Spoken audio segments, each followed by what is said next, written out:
Hey y'all, Scott here. I got nothing. And when I'm completely bone dry when it comes to ideas, that's when we bust out the idea wheel. Let's see what we have to talk about today. Ah, son of a bitch. Okay, well, I guess I'm talking about the L button today. Holy I have no idea how I got 23 minutes out of that topic. Oh, Jesus Christ. Ha, the physical video game. Look at all this plastic, it's great, right? The box has always been something I've considered one of the simple joys in gaming. Something that doesn't matter in the slightest when it comes to legitimately enjoying a video game, but is something that just sticks with you. I always love just looking at the box, reading the back, seeing all the art. Physical video games are just something that I've always appreciated, and back in the day, that was partially due to the inclusion of this smattering of paper. The video game manual is something I think we only really started talking about until it started to go away. In this digital heavy age, it's easy to look back at all the little things with games we always took for granted, but really miss now that they're basically gone. Stuff like gaming magazines, demo discs, cheat codes. These aren't dead, but they're dead. Tons of my favorite video game related things have been replaced by much more resourceful and easier solutions, all thanks to this home wrecker. It's the internet, home to such things as... Now, is the internet truly a stupid looking garbage man for killing what once were these little joys of video games? I mean, no, are you kidding me? They got chat roulette on this thing. Yeah, magazines were great, but I can get all this info immediately online. Don't lie, as much as you say, man, I miss magazines. If you had the choice between only getting gaming news immediately through the internet or once a month via a magazine...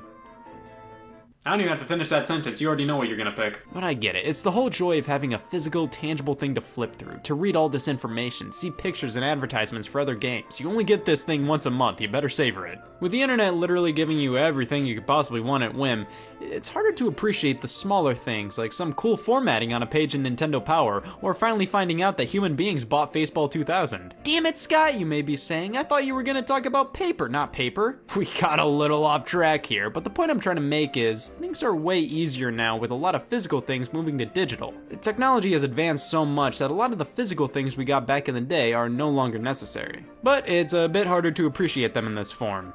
Gaming magazines are fundamentally dead, but the content they offered isn't. This kind of stuff can all be found online, and it's way more convenient.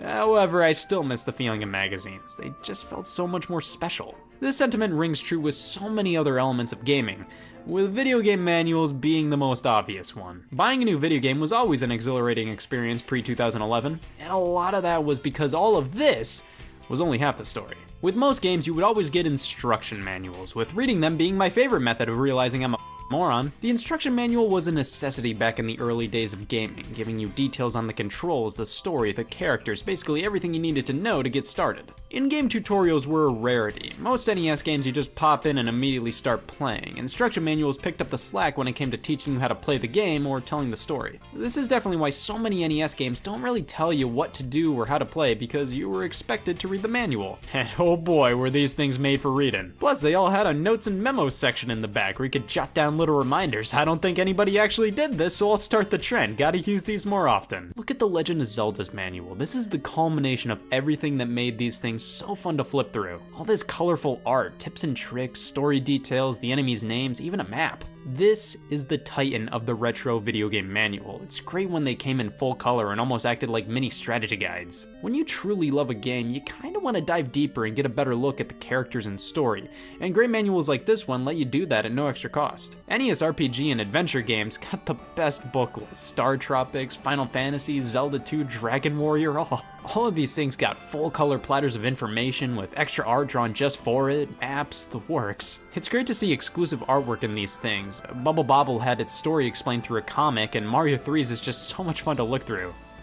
But not all manuals were created equally. Keep in mind, this was the era of English, mistranslations, made-up plots, spelling errors, or just completely wrong statements, all par for the course when it came to NES manuals. Castlevania 2 Simon's Quest, congratulations! You now own the authentic Konami home version of Simon's Quest, one of Konami's many original arcade hits. Konami lied to me? I love the game screenshots. Sometimes they literally just slammed a Kodak in front of the screen to take a picture. Other times, I guess they did the same, but added a negative effect to everything to make it it easier to see in black and white? Manuals would continue to get better and better over time, even when they became more and more unnecessary. Around the SNES and Genesis era, games started to become more conscious, offered tutorials, became less cryptic, but that didn't stop manuals from really hitting it out of the park. The best ones felt like an extension of the game's world. Like, oh man, it feels like I'm with Marcus Phoenix right now, where did all this blood come from? Or just when the manual retains the style of the game, like with Red Dead Redemption. Rockstar knows how to manual. You know with them you're getting a nice thick booklet and a huge map or a poster, it's great. Even in the golden age of manuals, not everything was amazing though. You knew a game was probably not a top priority to a publisher when the manual was in black and white. It was almost a warning sign that the game you bought was stupid garbage. Not always the case, but you knew a publisher really cared when they gave you full-blown color, multiple languages, like wow. They care. Nintendo, you old dogs. Almost every Nintendo first-party release since the SNES gave us these manuals you need spark notes for. Full color, and with the Wii, multiple languages, plus these fun little flyers giving you Donkey Kong upskirts and some new game suggestions. Hey Skyward Sword fans, you'll love Wii Play Motion. Hey look, I'm in Wii Play Motion. Things were going pretty alright in the world of folded pieces of paper with staples through it until the latter half of the Xbox 360 PlayStation 3 era, when manuals became more of a dying art form. Less and less time went into them. More often than not, you'd see black and white, and they consistently got thinner and thinner. Sometimes they just gave a small control layout on a single folded piece of paper. These could be charming. Nintendo did a lot of this with the 3DS, and this worked fairly well. I'm cool with this, although I'd prefer more detail. But hey, it could be worse. It could be a complete waste of my eye resources, because there were some games that didn't even want to do the bare minimum. I mean, at this point, you might as well just give up. If you're gonna include an instruction manual, include an instruction manual, even if it's just a control layout. At least some people will get use out of that. It can be a legitimately helpful little booklet, even if it's all in black and white and just a folded piece of paper. When you just barf some terms and conditions garbage out here, you're effectively really wasting paper. Sure, a real manual uses more paper and more ink, but some people will actually get use out of it. If you're gonna use paper, actually use paper for something useful. Go and pop the terms and conditions on the inside of the artwork or on the back of the box art. Now, this whole death of the manual thing going on could easily be associated with recent years in gaming. But let it be known that Home Improvement on the SNES was one of the most influential games of all time since it kickstarted the revolution of not including manuals. Real men don't need instructions. The manual writer really stuck it to us there. The death truly set in for me with the release of Smash Bros. Ultimate. Here's a series that always prides itself in including manuals of the thick honkin' variety. Man, when you're holding a copy of Smash Bros. Brawl, you know it. Look at all this. Even Smash Bros. For 3DS and Wii U. These were released when manuals were this. They showed you all the characters and their moves. This wasn't as in-depth as previous manuals, but still solid. But when we open up Smash Bros. Ultimate, nothing. And now instruction manuals are more so reserved as a premium bonus in special releases and not much more. Now, the space generally reserved for manuals are used for DLC codes, terms and conditions, or advertisements. Can't wait to pop open Sonic Mania Plus. I mean, let's be honest, when they were actively being produced for every game, it was pretty rare you'd actually crack out a manual. It was kind of something to flip through right after you bought the game in the passenger seat on the road home. Now, why do I say this? Well, take a look at the electronic manual. Who the hell uses this thing? I'm sure most people didn't even know loads of games have electronic manuals, but they're here. The thing is, barely anybody, even people who know the e-manual exists, have ever said, I don't know what to do, to the electronic manual. Most of the time, people just look up questions they have online. I mean, it's probably quicker to do that than hit the home button on the Wii U, click the electronic manual, and wait for it to load. It is kind of sad to me that the electronic manual got overlooked because some of them are really fun and have a lot of love shoved into them. These legitimately feel like the old manuals, but now in a form that allows for cool things like animation. And now some games have manuals basically built into them.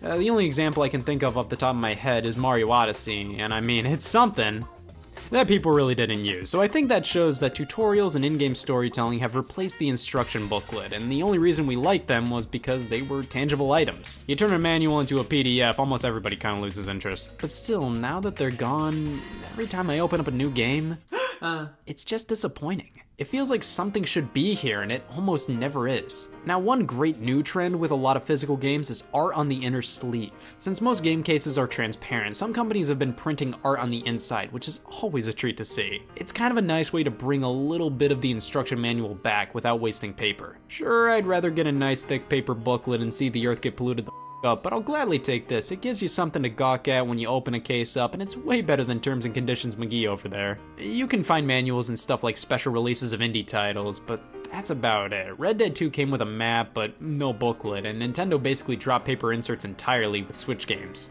things aren't looking too good for these guys, and it's pretty crazy they're being treated as premium bonuses nowadays. I loved flipping through manuals to games I loved. I actually remember bringing a few manuals to daycare to flip through, but like with magazines and demo discs, they're obsolete, and if you bring them back, it's cool, but not a lot of people are actually going to use them. Even though they're all but gone and they weren't used that much to begin with, they'll always have a place in my and countless others' hearts. Well, as a tribute to the instruction manual, I will fully commit to one and carry out whatever it tells me to do. Oh, okay.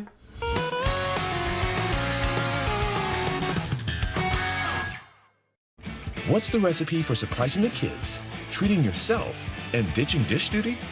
You're looking at it. Order your Pizza Hut faves like original pan, original stuffed crust, and more at pizzahut.com. No one out-pizzas the Hut.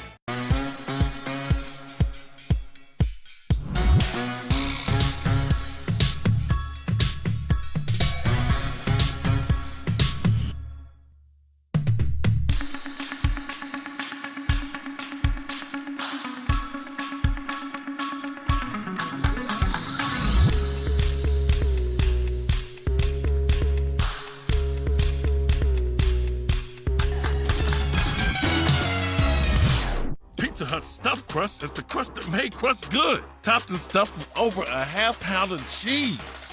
What are you so afraid of? Loving it? Original stuffed crust, just $12.99. Only from Pizza Hut. No one out-pizzas the Hut.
Hey y'all, Scott here. I like candles. Sue me. I should stop ending sentences with that. But I like them, they're fun, and I just bought all these from the store on clearance. They must be clearing the shelves for even more candles. And I'm sure somebody new will make them. What the hell is this? Nothing beats a homegrown video game. The game made by the developers who crafted the series in the first place. Who better to make Eco than Eco? Hey, they made the worlds, they made the characters, they should know exactly what to do. Until they don't want to anymore. Things change, mom and dad don't give a shit anymore. You don't know why, it just happens, and when my parents give up on me, 343 Industries takes custody. Many game franchises have to go through a messy divorce at one point or another, and when there's nobody to take care of them anymore, surely somebody has an open weekend. More series than you may think go through this, especially long-standing ones. A shift in developers. Whether it's a one-time thing or it's permanent, tons of beloved franchises get new developers all the time. Sometimes it's for the best, sometimes it's for the worst, and many times it's for the eh. The shift can be blatantly obvious, with the tone or feel changing drastically. Do you really think the Pac-Man World 2 developers would make Pac-Man talk? This is Blitz games all over it. But sometimes, new developers replicate the original style so well that it's nearly indistinguishable from previous entries. Shadow of the Tomb Raider was the third entry in the Tomb Raider reboot series, primarily developed by Crystal Dynamics, and while they did help with this game, it was mainly done by Eidos Montreal, and I cannot tell any differences. It looks and plays exactly how you'd expect it to, and I feel like the lesser review scores were mostly because it was the third game in the series and not much has changed. People are getting a healthy dose of I'm sick of Tomb Raider-itis. But let's hear it for Eidos Montreal, the babysitters of the Tomb Raider franchise. Montreal is the one-stop shop for sequels to games not made by the same developers. You want a new Batman Arkham game not made by the people who made the Batman Arkham games? Do I have a city for you? Warner Brothers Montreal created Batman Arkham Origins, which was made when they were trying to pump these games out every 2 years. The original developer Rocksteady was busy making Arkham Knight for next generation consoles, so throw it to the B team. If any Canadian territory could do it, I guess this one. But yeah, you can kind of tell this wasn't done by the same people as the others. It's not bad, but the quality definitely isn't as high as the Rocksteady titles. It definitely feels like more filler than a true new Arkham game. They don't even include this one in recent collections to the Wii U. But what if the new developers do a better job than the original ones? What if they best them in nearly every way? That's rich. Oh, it can happen, no doubt, but most of the time when a new developer takes over, it's not really because they show more promise than the original devs. It's not because they have better ideas or are more capable of developing the franchises. More often than not, it's because the corporation that owns the series wants it to continue with more games, but the original team wants absolutely nothing to do with it anymore, so you know what that means. I've always wanted to go to Montreal. I usually don't think about it that much. When I hear a new team is taking over development of a series, I don't immediately jump to that being a bad sign or anything. But yeah, looking back at a lot of these, the last thing I would want is my child being raised by Capcom Vancouver. Hi, Scott Wozniak, smear campaign enthusiast. I love dragging developers through the mud. In fact, I hate developers, each and every one of them, especially if they try to make a Sly Cooper game. That's why I need to weed out which ones are bad and which ones are really bad. We're going to be taking a look at a few game franchises that switched developers at one point or another and see what changed in the transition and if adoption is really the best solution to all problems. First up, let's discuss Microsoft is one of the shining examples of changing developers of their IPs, mainly because the original teams kept leaving. Bungie created the Halo series. Halo is literally the Xbox game, and because of that, when Halo 3 was positioned as the finale with the tagline "Finish the Fight," Microsoft promptly pissed themselves for 5 years straight. Bungie developed a few prequels after 3, but when Halo Reach released, they were donezo. Microsoft then decided to form a studio that's primary purpose was to just continue the Halo series, and they just couldn't stop finishing the fight. 343 Industries isn't a bad studio, far from it. I mean, Halo 4 and 5 look spectacular, but fans just don't feel like this is Halo anymore. 343 isn't a studio making these games because they want to continue the series, they're doing it because Microsoft is telling them to. It's a similar situation with Gears of War. With the original developer Epic Games moving on, Microsoft decided to structure a studio that was hell-bent on continuing the Gears of War franchise. And while Gears of War 4 and Gears 5, that's the full name, good use of words, are solid titles, they just feel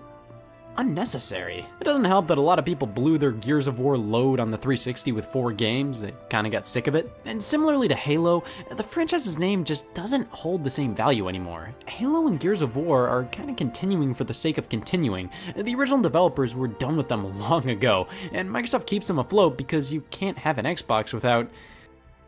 And then Crackdown changed developers every time. This is a great sign. Real-Time Worlds to Ruffian Games to Sumo Digital. Now, some team members transitioned over from developer to developer, but let's be honest, the Crackdown series just got worse with every game. Sumo Digital's a pretty good studio, but they're kind of the babysitter of the series developers don't want to make anymore. They worked on Little Big Planet 3, while the original team at Media Molecule was hard at work on Dreams. It took 7 years to come out, so I think that was a fair decision to have another studio work on Little Big Planet. And in my opinion, Sumo did a pretty decent job with 3. It felt like Little Big Planet, bad platforming and all. But what killed the game was the technical problems. So many bugs and glitches and long loading times. It pretty much killed this game right out the gate. And while this is a competent experience, it was bogged down by a lack of testing. I'm sure if Sumo Digital had more time with the game, they would have been able to prove themselves worthy of the franchise.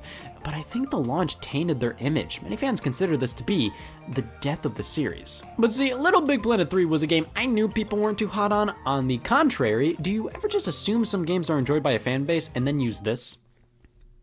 Oh my god. We got the Sly Cooper trilogy on PlayStation 2, a beloved set of stealth platformers developed by Sucker Punch. Now, I have no nostalgia for these titles as I was too invested in at the time, but I have dabbled in them since, and these are wonderful games full of style and life. It's a shame they fell victim to the great PlayStation curse. You make around 3 entries, get out. Most of the time, this is due to the original developers themselves wanting to move on, and in this instance, Sucker Punch began working on the Infamous series. However, hints of a new Sly Cooper game consistently appeared, even in Infamous itself. That was because somebody was willing to work on Sly 4 instead. That's right, the Mystery Case Files of the Malgrave Incident guys, Sanzaru Games, they're perfect! They pitched a Sly Cooper 4 to Sony back in 2008. Sony then tested the waters by letting them remaster the originals for PS3, and soon they handed over the keys to the franchise for 2013 Sly Cooper Thieves in Time. It was okay. As somebody who's not a mega fan of Sly Cooper, it's difficult for me to truly go, oh yeah, this is way better than this. Like, I've seen a fair amount of people who weren't diehard fans of Mario Party say Super Mario Party was the best game in the series. The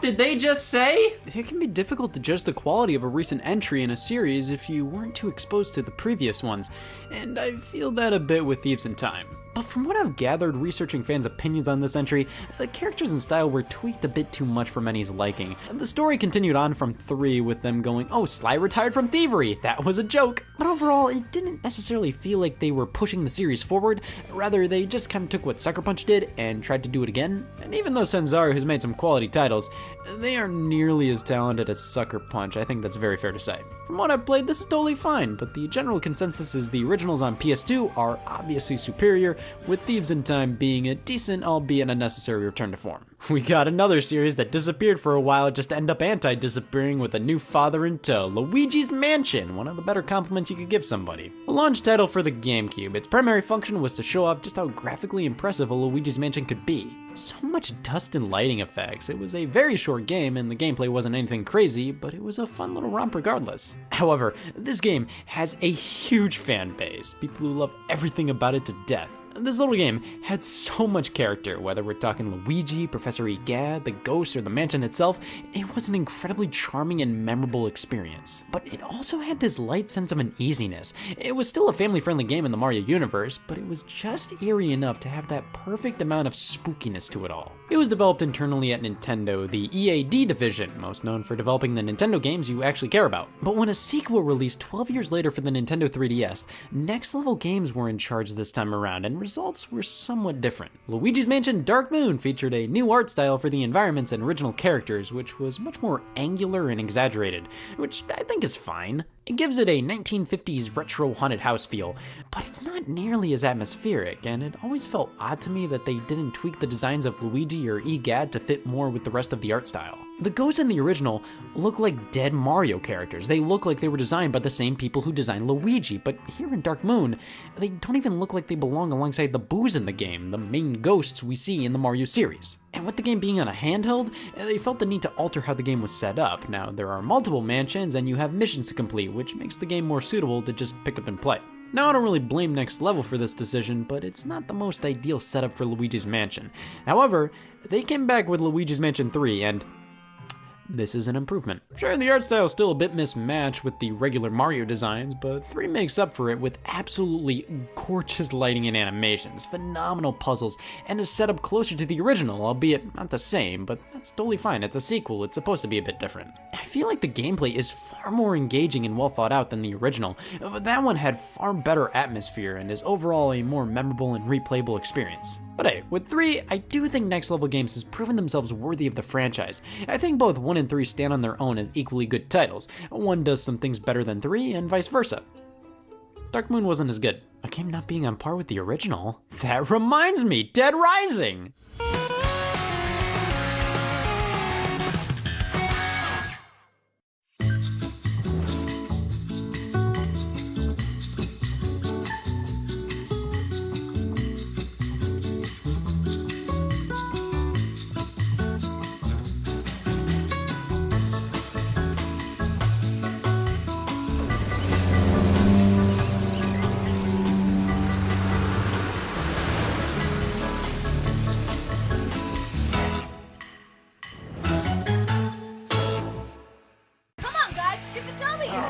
I'm winning. If you really want to win this, we should do the freeze drive ritual!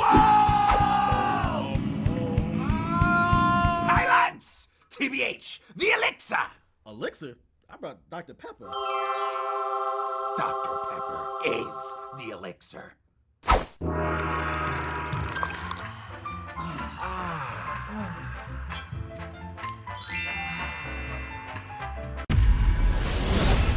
Something going on around here.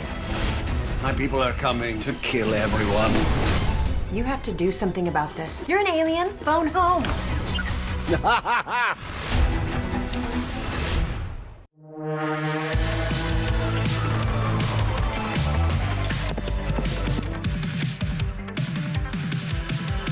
This is why they don't let pseudo-Europeans who lived in China who come from Portland try! Our story began in Waterdeep, the city of splendors, with a group of scoundrels. You'll be completely safe with me. I really do love you, but that was absolutely disgusting. A spider the size of a horse. I shouldn't have picked these bowls. In battle with a black dragon wormling. You guys are happy.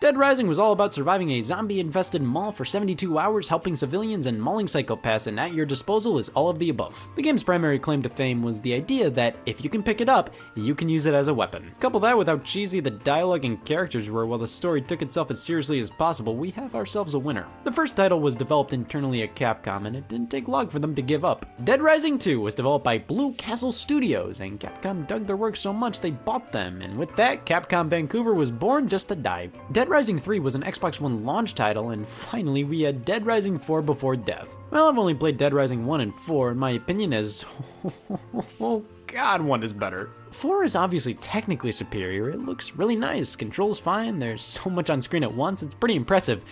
But it doesn't feel like we have as many options in terms of weapons like in the first game. It felt like literally everything could be used. Here it just feels like any average game. I can't pick up any of this, just whatever the game decides is convenient for me to pick up at that given moment. Also, the big thing 4 advertised was the return of Frank West, the protagonist from the first game.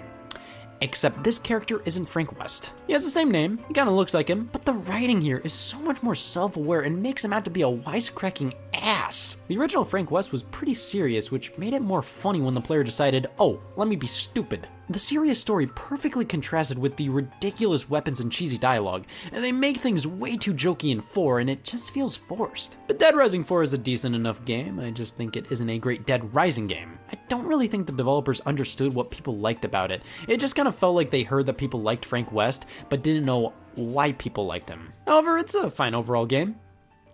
But it doesn't compare to, oh Jesus God no. Mario Party's like people with skin. It's everywhere. The original party game. Get your friends together, traverse a giant board, and play a minigame at the end of each turn. Collect coins to purchase stars, and whoever has the most stars at the end wins. It was a simple concept, but it made for a phenomenal multiplayer experience. So much bullshit happens, it's magical. However, that bullshit is balanced out with pure strategy, deciding the right time to spend your coins or which direction to move on the board, trying to win the most minigames. It all evens out to an experience that does require some strategy, but is luck-oriented enough to be interesting and hilarious. Hudson Soft was the developer, and they kept at it for 8 whole games on home consoles alongside 2 on handhelds. And they released a new one nearly every year from 1998 to 2007, and then nothing.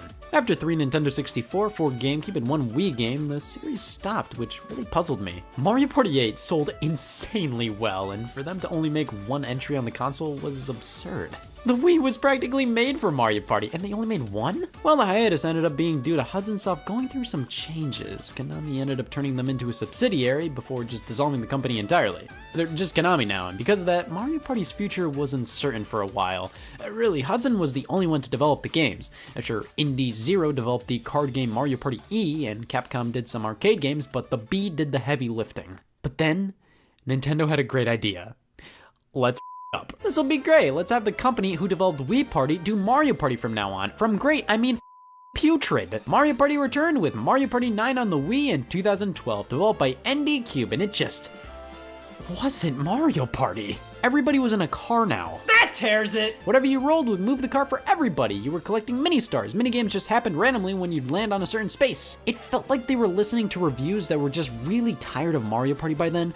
I mean, I would be too if I had to review these games every single year. Most of them read like, 8 Mario Parties. This is getting stale and repetitive. ND Cube went, alright, let's do something different and worse. This style tried to simplify Mario Party, but ended up unnecessarily complicating it all. I think the original setup was far more immediately understandable. It's a board game, you all roll and move individually. Here, what the hell kind of board game do you all move together in a car? Because everybody moves together, you can't really strategize where you want to go because where you end up is dependent on what the last person rolled. And the boards themselves had a definitive beginning and end. They were completely linear, and all you wanted to do was roll enough spaces to get to the finish line, which just isn't that fun. I liked exploring the boards in the original games, making it to an item shop before friends did, strategically waiting around a certain area. This just feels like the goal is to get the game over with. At least the minigames were fine. That's the saving grace of every Mario Party. I don't think a single one has nothing but garbage minigames. They're all fairly alright. Thankfully, with their next entry, Mario Party Island Tour on the 3DS, they went back to everybody moving separately, but the game boards were still start to finish linear experiences. Definitely better than 9 style,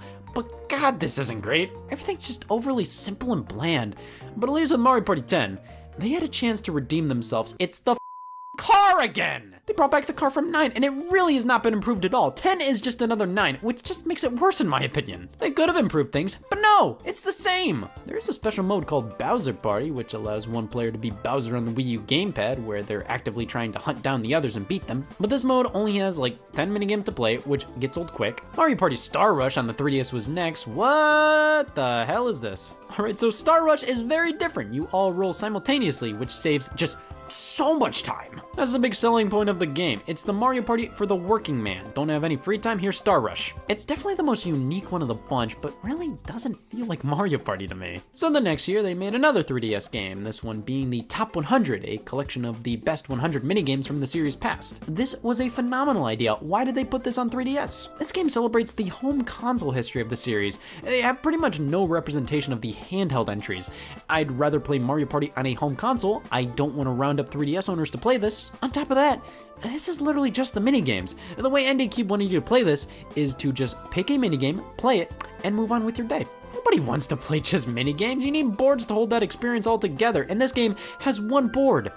And it just reuses assets from Star Rush. Thankfully, Super Mario Party came out for the Nintendo Switch, and is a step in the right direction. It goes back to the standard formula of the original games, but there's only 4 boards, and they all stink! They're all really tiny, and are based on a grid, which makes them super bland. I mean, they're doing better than they have before, but I never trust a man who prefers Super to 6. The thing is, though, most of these were negative changes, developers that didn't really know how to recapture the magic of the original games. But just take a look at these. Sonic Mania, fans from 3 different studios coming together to make a 2D Sonic game even better than the originals. And Metroid Prime, Retro Studios bringing the series into 3D in one of the most critically acclaimed games of all time, and bringing Donkey Kong Country back. The original 3 were great, but the 2 Retro made are some of the greatest platformers of all time. Yoshi's Woolly World, I'd say, is on par with Yoshi's Island. And then they followed that up with this. But the point is, even then, sometimes new people can bring new ideas. They can be more knowledgeable about where a series should go, more so than the people who actually created it. But damn it, that isn't the case with candles.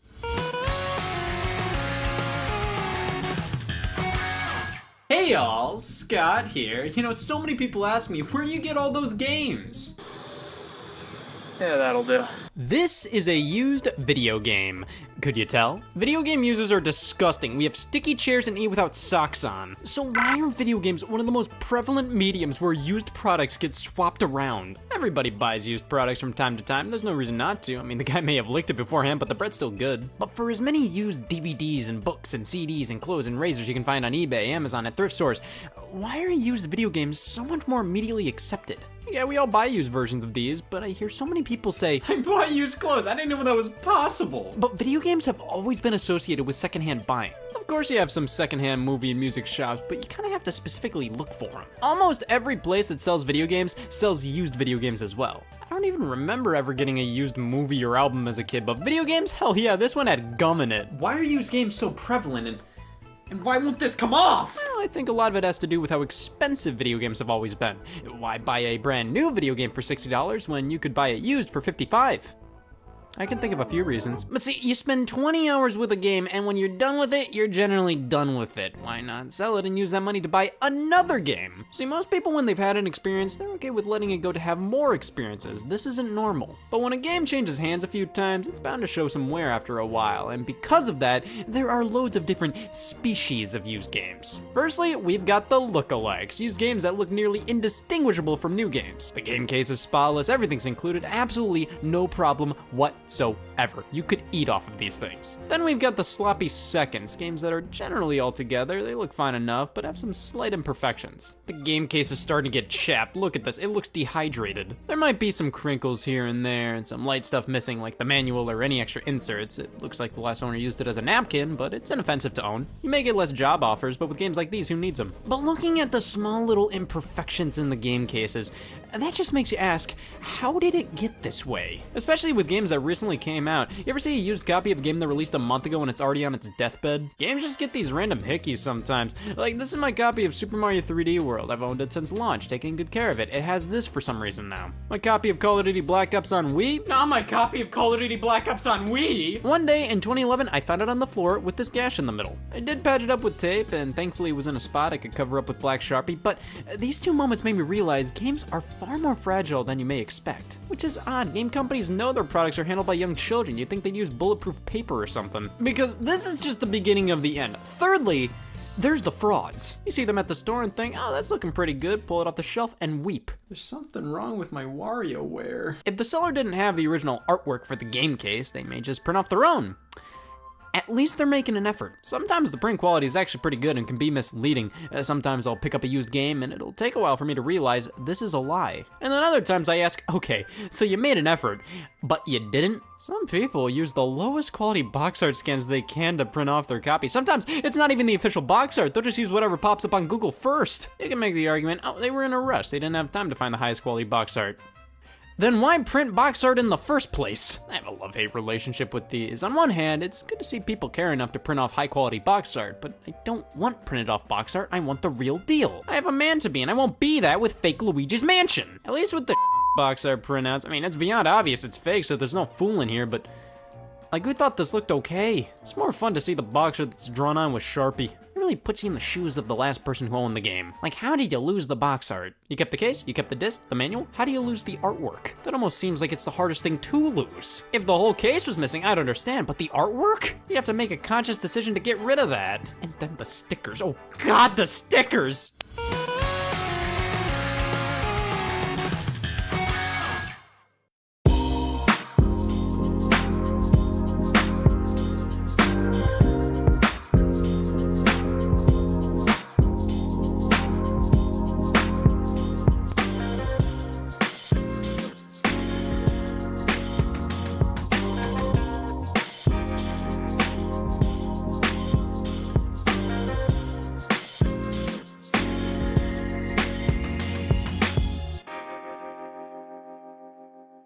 Pizza Hut stuffed crust is the crust that made crust good. Topped and stuffed with over a half-pound of cheese. What are you so afraid of? Loving it? Original stuffed crust, just $12.99. Only from Pizza Hut. No one out-pizzas the Hut. Freeze drive ritual!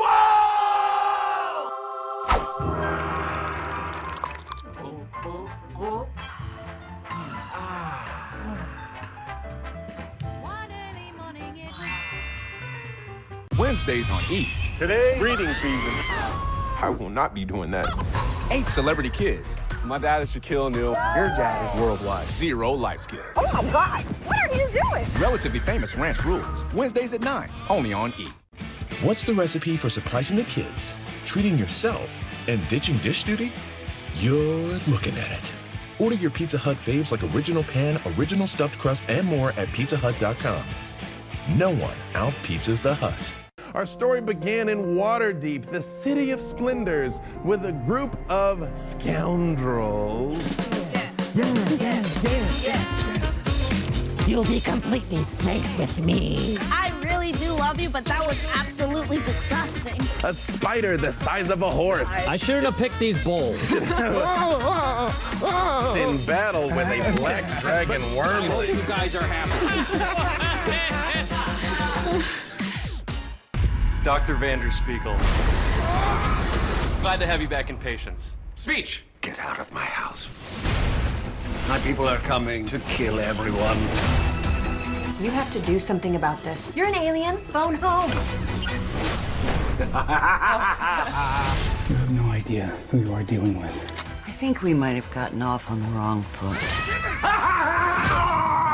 See, now this shit's getting weird.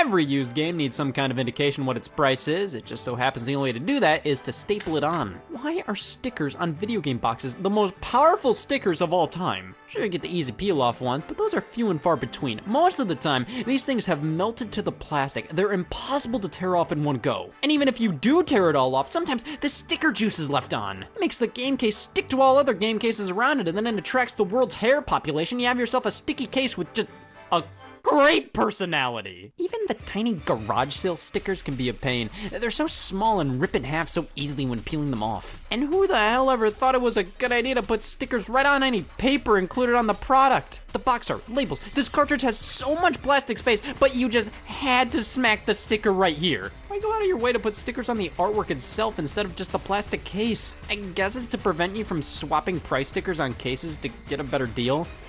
But who does that? I got the cashier to think they were ringing up apples when they were really ringing up bananas. I just learned an easy way to get stuff on the cheap. Steal it. While peeling stickers off can be therapeutic, I have had one a day. I've very rarely seen any used game sellers get stickers right. That's how we get these old cartridge games with torn labels. I assume this is from stickers because if it wasn't, how the hell did it get this way? Listen, I understand some people just don't care about treating dumb plastic bullshit with respect. I get it. It's just in a condition like this, I wonder how could it have possibly accidentally gotten like this? I mean, I remember watching somebody open a game for a birthday present. They open it up and go, nice! They start peeling off the shrink wrap and they didn't realize they were also peeling off the game case itself.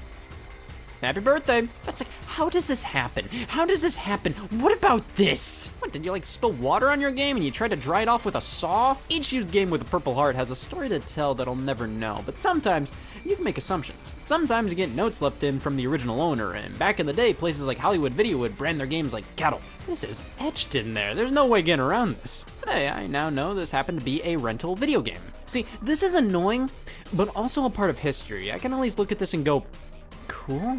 But this is never gonna be fixed. With stickers, yeah, this is stupid, but that's where a funny neighbor who smells really bad comes to help. Goo gone, you just squirt that all over.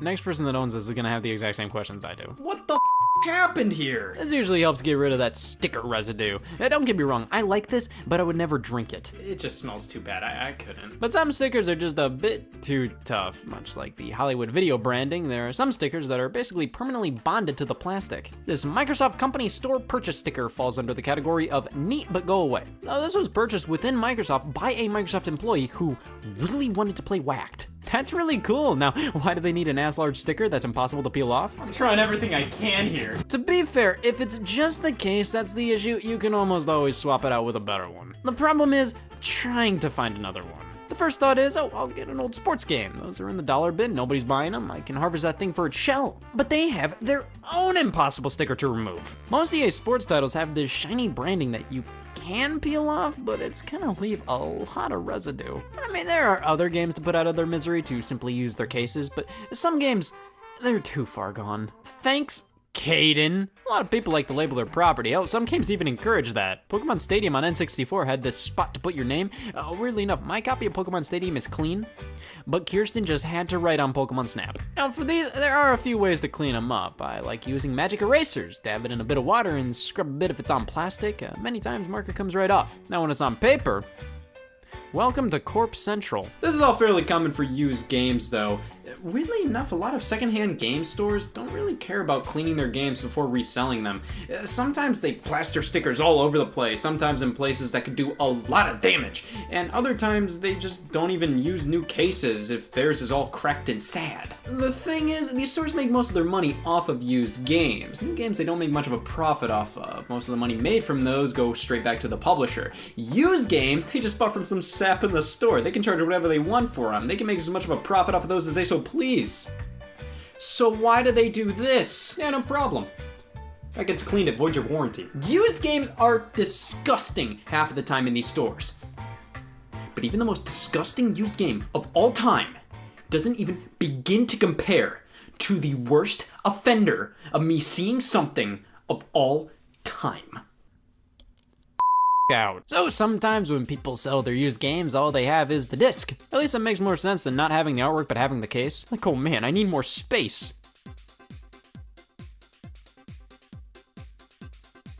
there. Some people just prefer having the disc on a spindle. I can never look them in the eye, but hey, that at least makes sense. That saves an unbelievable amount of space. But of course, people who only have loose discs don't take the greatest care of them. Hey, here's that game you wanted back. I lost the case. I left the manual in Reno. I wanted to give you that back. I wanted to give you back what's rightfully yours. So when am I looking after your daughter? But for some reason, GameStop and various other stores accepted loose games like this. And where did they go? In the GameStop generic cases. They just have the game console's logo, a really off-center age rating. Oh look, it's rated E10+, and a very sloppily typed on title. Who the hell buys these? Who?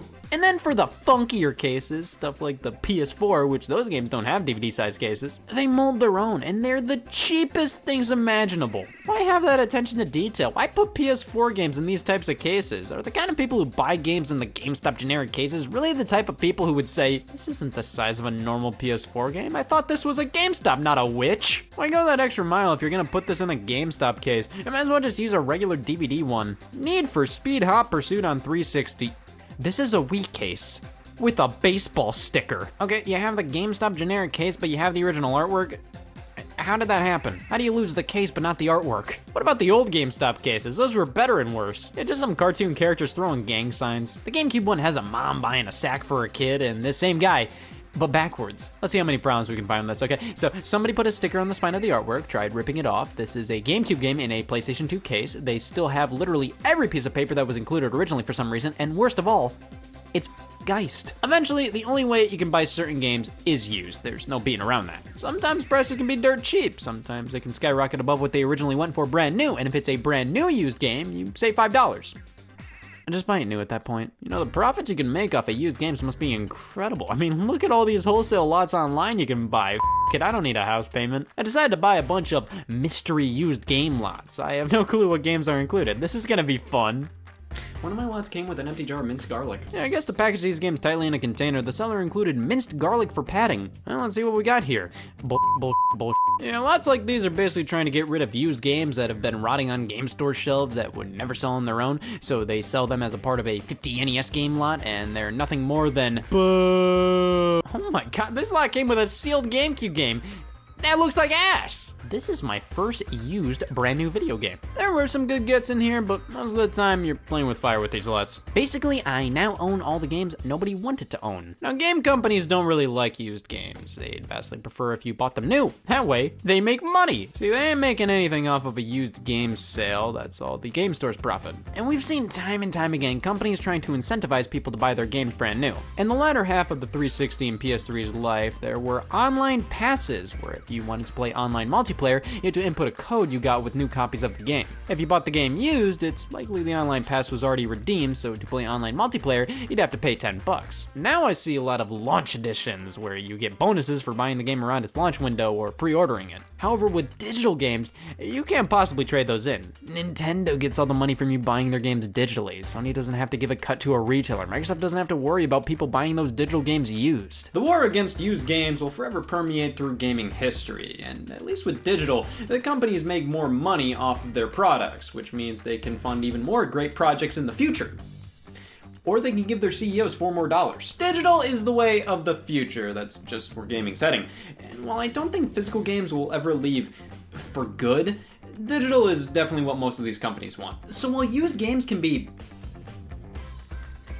disgusting, they're a part of gaming culture. And I would love to see a digital game do this. I found Dig Dug.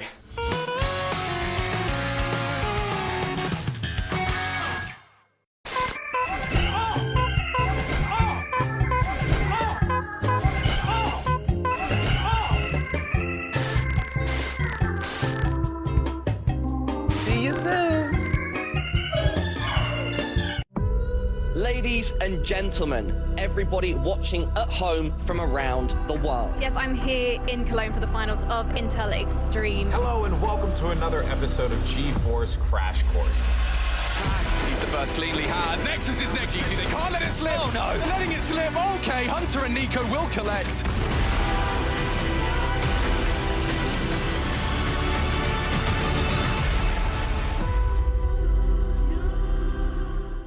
E is the only place Hollywood icons would send their kids. two work. Dude, are you kidding me? Wednesdays on E! Today, breeding season. Nope, I will not be doing that. 8 celebrity kids. These are the shoes I was telling you about. The Prada ones? They're perfect for the ranch, right? Famous parents. My dad is Shaquille O'Neal. Your dad is like worldwide. 0 life skills. I don't touch sheep. I don't ride horses. Oh my God, what are you doing? Giddy up for relatively famous ranch rules. Wednesdays at 9, only on E! I didn't realize there would be actual applause. Life-changing. That's all you can do in this game. Graphics and what have you. Marvel Spider-Man by Insomniac Games gets a 5 out of 5. So I have a question. Am I considered a classic? Zelda! Oh.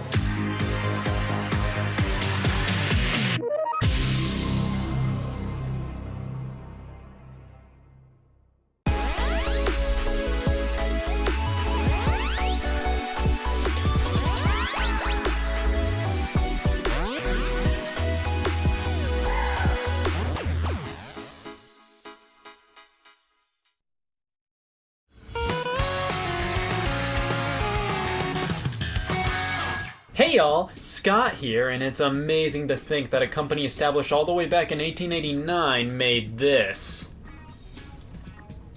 Whoops. Being one of the 3 major video game companies, it's a bit odd that Nintendo is the only one of them that is strictly a video game company. They don't make computers, televisions, phones, none of that. Just video games. The thing is, it wasn't always like that. Nintendo was originally established on September 23rd, 1889, over 125 years ago, which implies they haven't always made, video games. The easiest way to describe Nintendo before video games would be a toy company. Yikes! I've never covered the toy industry before, so to get a good idea of what we're dealing with here, I'm gonna go to Five Below and grab a toy for reference. In terms of toys, it's an inflatable gator kind of day. Cashier said it was the first inflatable gator sale of the day strictly for reference material. Originally named Nintendo Koppai, the company originated out of Kyoto and was founded by Fusahiro Yamauchi. The company's original objective? To produce and sell handcrafted Hanafuda cards. These are Hanafuda cards made by Nintendo. This deck specifically is called the Daitorio cards and features Napoleon on the case here. Daitorio translates to president, and Napoleon was an emperor, something just refuses to add up here. This is just one of the few decks Nintendo still produces, and yeah, Nintendo still puts out Hanafuda cards, some even featuring Mario characters on them. These new decks can be scooped up for around 20 bones or so, but if you want some original vintage Nintendo Hanafuda cards, well, be prepared to spend.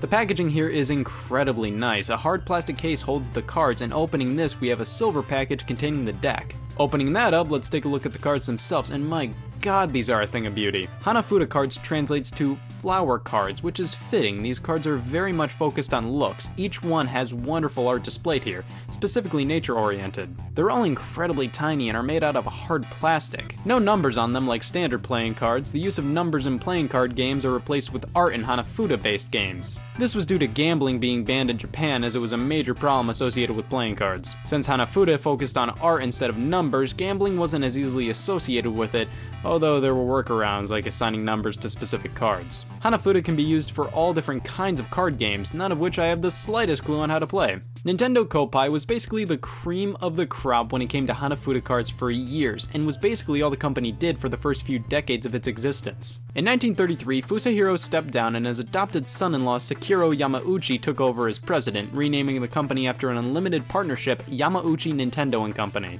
1947 rolls around and Sekiro creates a distribution company, Marufuku Company Limited, to help distribute the cards. After suffering a stroke, Sekiro's heir was to be his adopted son-in-law, Shikanoho Yamauchi, but since he abandoned his family, bring in Hiroshi Yamauchi, Shikanoho's son and the longest-standing Nintendo president, holding office from 1949 to 2002. So Nintendo was a family business, but not blood family at all. Since the first two presidents did not have sons, they had to settle for their son-in-laws, and in the second president's case, his grandson-in-law. Hiroshi Yamauchi was the first president of Nintendo to really start taking risks and do new things, like renaming the company to the Nintendo Playing Card Company. Hiroshi started to see that playing cards could only get the company so far, especially considering that they were primarily associated with gambling, meaning the market for them was a bit limited. They didn't have wide appeal. That was until 1959 when the Nintendo Playing Card Company and Disney partnered up to pop Disney characters on Nintendo-made cards. This was a turning point for Nintendo. This venture helped broaden their playing cards appeal and bring in families and children. This was not only a huge success, but the first instance in which Nintendo garnered an audience of families and children,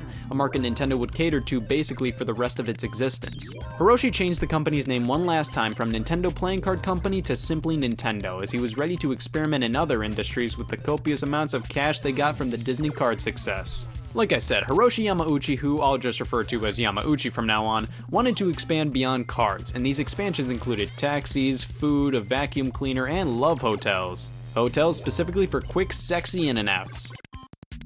Nintendo ran sex hotels. The mere fact would make any smug uncle say, "Well, there goes the neighborhood." All of these products and services failed. Hard. With the card industry at a low and their other business ventures flopping, Nintendo was in bad shape in the early 60s, borderline bankrupt. It's not like nowadays when Nintendo reports a loss in a quarter, like they have billions just sitting there, they're fine. No, this was 1960s Nintendo. Definitely not a company that could afford a loss. But their experience with playing cards and the Disney venture gave them experience in the games and children's entertainment industry. So they gave toys a spin. They dabbled in the market with things like board games and whatnot, some featuring licenses from Disney, Popeye, and Ultraman, but it truly starts when one of the most integral employees that ever worked at Nintendo came into the picture.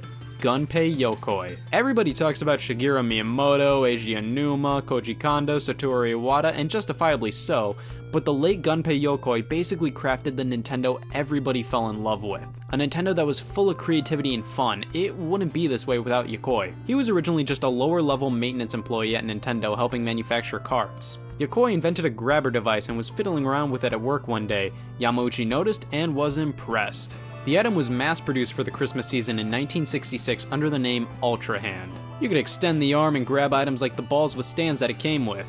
The product was a huge hit and thus officially catapulted Nintendo into the toy industry. And from here on out, the vast majority of this info was gathered from BeforeMario.com, a crazy cool website dedicated to this era of Nintendo, the toy era. Incredibly high quality pictures and descriptions of the toys they released. Check it out if you're into that sort of thing. Nintendo as a toy company was the first instance of that classic Nintendo creativity shining through. Looking at a lot of these products, they're insanely cool for the late 60s, early 70s. I think if released nowadays, they'd still be really cool. They generally take a very simple concept and turn it into an incredibly fun little toy. Take, for example, the Ultra Machine. Didn't think I'd have an actual vintage Nintendo toy, did ya? Please, never doubt me. Please. Yeah, I only recently got this, and it's already one of my favorite Nintendo-related things I own. It's a pitching machine, comes with a hearty supply of balls and a plastic bat with a classy Nintendo logo on it. It's really cool, and it works far better than I think anybody would ever expect it to. This toy also marked the first time a logo similar to the iconic one we see today was used. There were a few other variants on the Ultra Machine, but I believe this was the first edition from 1967. The sheer variety of toys released during this period is staggering, everything from a love tester to an early version of Duck Hunt. Yeah, Duck Hunt. It would project ducks onto a wall and you'd shoot them with a light gun. That's insane. There's the Punch Boy, mixing exercise and fun into one toy. A Magic Set, a tabletop game called Wild Gunman, which would later be turned into an NES game, where you and an opponent just start slinging bullets at each other. Mock Rider, which again was turned into an NES game where you can shoot out a car from a launch pad. The Space Ball, which flung these top things wherever you pleased. The Power Lift, a remote-controlled forklift. Time Shock, which is like the game Perfection, where you have to put all these pieces into the right spaces before time runs out. They also made toy guns, which sounds fun, holy I don't know about you guys, but I can definitely see Nintendo in a lot of these toys. Not all of them are home runs by any means, but a lot of them you can see that Nintendo charm within them. Yokoi didn't work on all toys, but was a key factor in a good chunk of them, but wanted to try his hand at video games and came out with the Game & Watch. Nintendo as a whole started to work on video games with the release of the Color TV game series of Pong consoles in the mid to late 70s. And thus, with the venture into arcades and their own home video game console, the toy era of Nintendo ended, and from there on out, they have primarily been a video game company. However, they still do throw in a fair amount of winks and nods to their past. Super Mario Maker features this bird design on their Hanafuda cards. Pikmin 3's main character's planet is named Kopai, which hails from the company's first name, Nintendo Kopai. Ultra Hand got a downloadable game on the Wii entitled Grill Off with Ultra Hand, and the portrait of Napoleon from the Daitorio Hanafuda card set can be found in Nintendo Labo's House game. I love seeing them reference this kind of stuff, and I love looking back at this era of Nintendo. It's crazy to think the same company that gave us Animal Crossing gave us a chance to score some quick Nintendo's reign as a card, toy, and sex factory was fun while it lasted, but it's pretty nice with them as a video game company at the moment. It also seems that they never had any desire to get into the inflatable gator business, so if you excuse me, I'm going to part with this humanely.